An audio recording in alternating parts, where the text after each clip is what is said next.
I'm Rhonda Gaskins, broker Century 21 Lake Area Realty in the Lake Martin area. On average, our sales price are commanding a strong 96% of list price. Call me today and let me get started for you. 256-749-3644.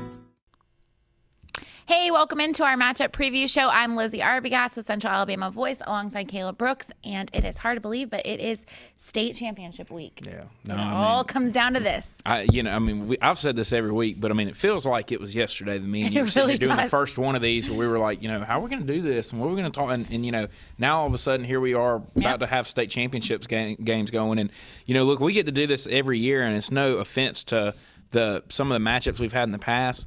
When you look up and down the matchups that we have this year, it's some of the best matchups that we've had in recent memory. We normally get 3-4 blowouts, and you kind of expect those games.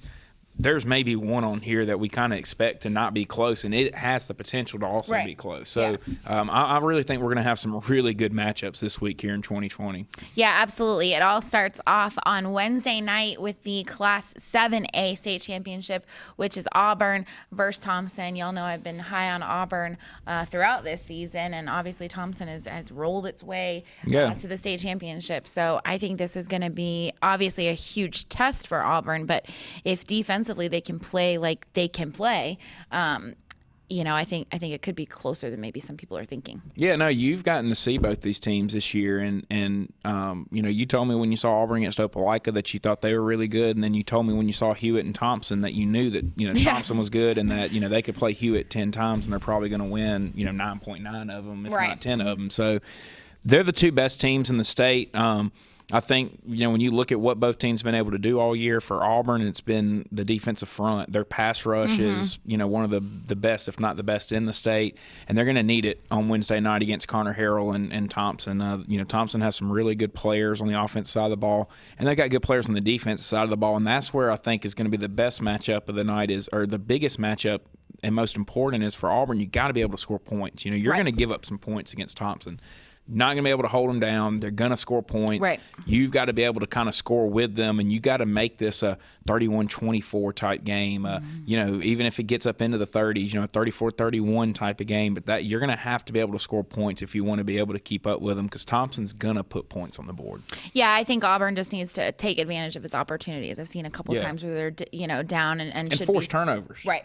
Absolutely. Into Thursday, the Thursday slate starts off with the Class 3A game at 10 a.m. It's Montgomery Catholic versus Fyffe. Fyffe rolled through 2A and moved up, and people kind of thought, what's going to happen? And they rolled right through 3A.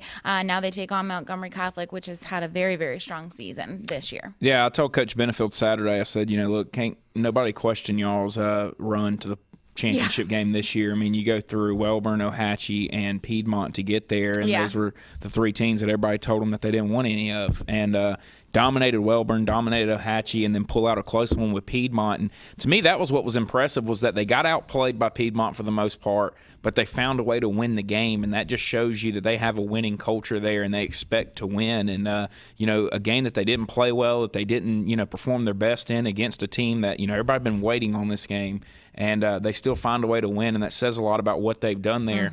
They got their work cut out for them with Montgomery Catholic. I think that the thing that you saw if you watched the Piedmont game with Fyffe the other night, Piedmont was able to throw the ball around a little bit, and Fyffe had to kind of run around and chase them. They're playing guys both ways, and that gets you tired after a while. Catholic is going to be able to do that. They don't play a ton of guys both ways. They're going to spread you out and throw the football a little bit.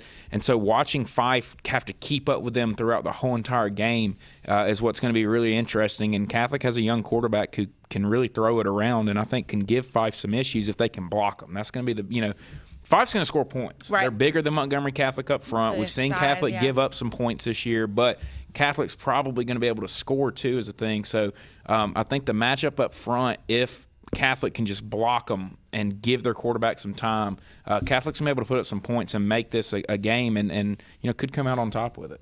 Yeah, and I think also, like we talked about last week, experience plays a lot of factor too. Fyffe is very comfortable at this juncture. They are, but I asked Coach Benefield about this Saturday too. They're playing at 10 a.m. not True, used that's to that. weird. They've been playing the afternoon game, and that's what they've been used to. And he even said, he goes, it's going to be different for us. We would normally like to get to the stadium 2 hours before the game and eat our pregame meal an hour and a half before we get to the stadium. And so now, and then what do you eat do you eat breakfast? Right. Do we want to put steak in our?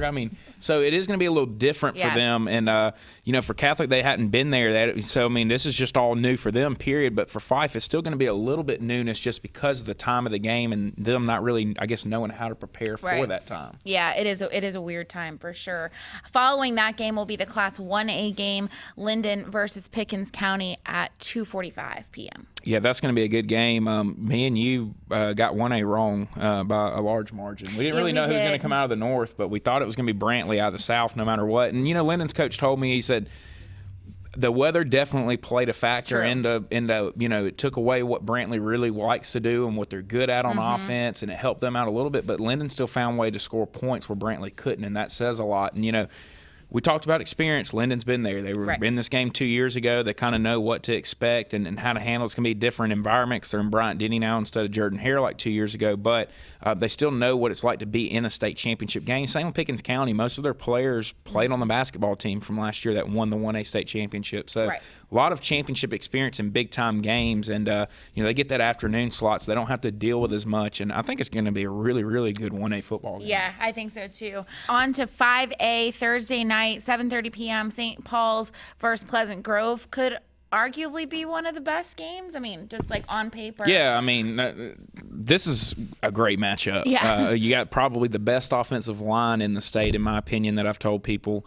Going against just a huge front for Pleasant Grove that was able to push Ramsey around in the second half on Friday. And so that matchup's going to be interesting. If Pleasant Grove can stop the run, it's going to make it really hard on St. Paul's, and that's kind of what they struggled with against Central Clay last year. Was they just couldn't ever stop the run, and Central Clay was able to continue to out-formation them, get an extra blocker on a side after they would shift tight ends and stuff. And I talked to Coach LeBeau about that, and he said, look, we've kind of looked at that, we've tried to fix things, and we feel like we're a lot more prepared going into this matchup with St. Paul's than we were for playing in a state championship a year ago. And experience goes a long ways. For St. Paul's, they were there, 3 years ago, but all these guys that are seniors were freshmen on that team, so they weren't huge contributors when they won their last state championship. So I think Pleasant Grove has the advantage in just the fact that they have been there recently. They've got really good athletes, but St. Paul's seen some good talent. The Spanish Fort's playing the state championship, and they beat them on national TV earlier this year. So they're not a bad team. It's going to be a great matchup, and I'm really looking forward to seeing what Zyquez Perriman and Chris Lewis are able to do against this St. Paul's defense, and how the St. Paul's offense line matches up with this front, and can Pleasant Grove stop the run. That's going to be the big keys in this one. I think this time last week I probably would have said St. Paul's easy, but the way that Pleasant Grove played so well against Ramsey last week kind of.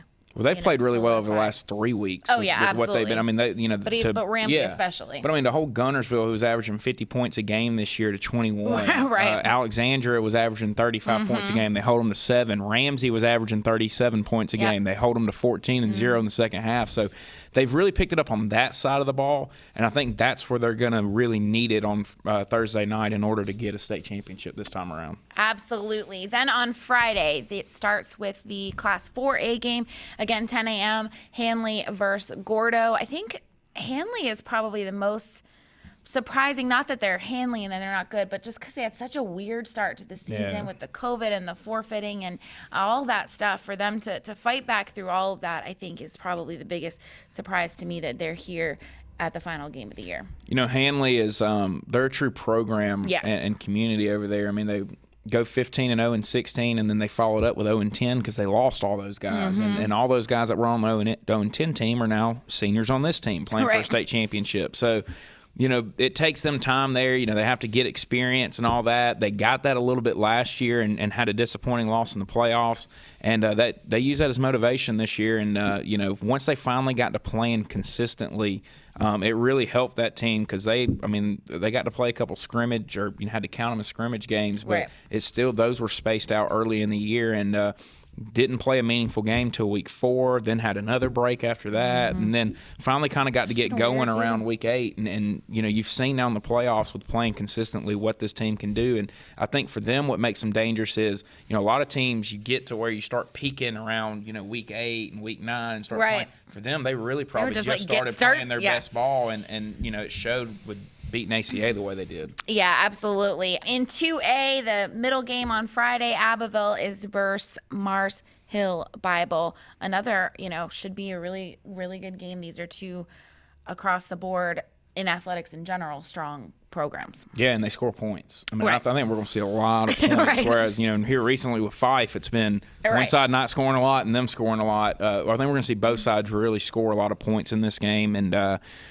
Mars Hills had 60-point games. Abbeville just put up 60 on Leroy, who was able to hold the net. Yeah, so it shows you that Abbeville can definitely score, and I think you're going to see that on both sides. I mean, this one has the potential to be a 30-something type game, a 41, 34 type game, something like that. Fun. So I'm looking forward to that one. It's going to be a good afternoon slate game, leading into the final one of the whole Super 7, which is always awesome to end it off with the big 6A game like we have every year. Yeah, absolutely. So 7:30 Friday night, Spanish Fort versus Pinson Valley.